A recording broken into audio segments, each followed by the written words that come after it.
Hi everyone, this is the week 6 discussion board. So the article I chose from the Society of Professional Journalists was on a media savvy killer. The article talks about the BTK killer, and BTK stands for Bind, Torture, Kill.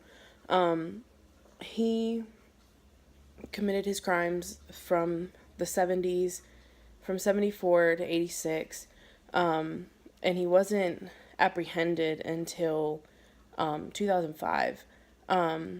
So, media savvy means that he contacted the media at some point in some way, shape, or form while he was committing his crimes. The BTK killer sent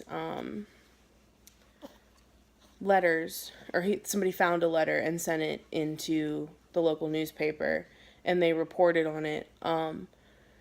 The the other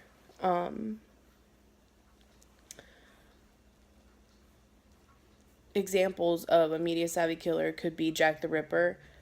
He sent letters into the local newspapers and during his crimes, which were in the 1800s. And the most infamous letter from Jack the Ripper was the From Hell letter.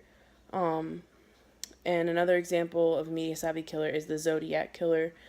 He sent several letters to local newspapers in California, and he also sent a a coded message to the newspapers. And the question for this article that I chose from the website was, if you were in the position of one of the editors for that newspaper that received a letter from a serial killer, what would you how would you respond to that, and what would you do if the killer told you that you had to publish it in order to prevent a murder? Perfect example from this is the Zodiac killer. He sent out several letters, and he sent parts of letters to different news outlets, and in those letters he stated that if you don't publish this, somebody's going to die. For basically is what he said.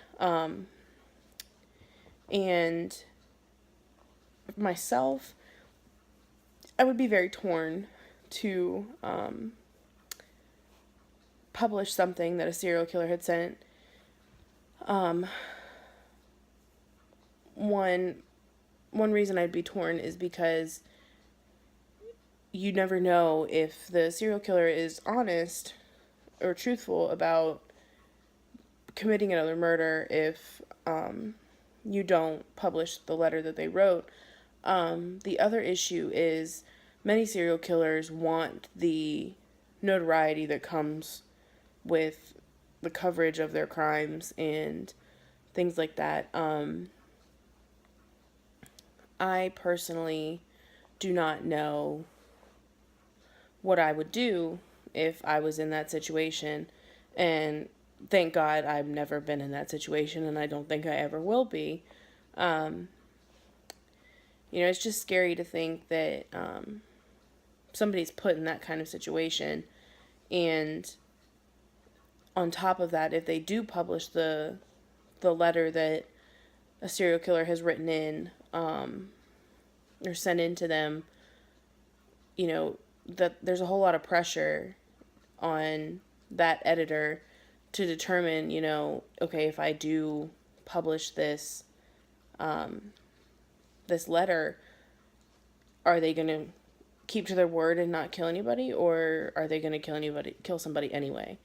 That's a lot of pressure for somebody, especially if the killer doesn't keep to their word and does kill somebody else. It's a big thing. And I don't know, I can't think off the top of my head if there are any other serial killers, especially in recent times, that have contacted the news or anything like that. Yeah, it's a very stressful situation, and I personally would like to talk to one of the editors of any newspaper that has published a letter from a serial killer and ask them about their thinking during that whole process. So hopefully this will help me get started on my paper, and I hope you all have a good evening.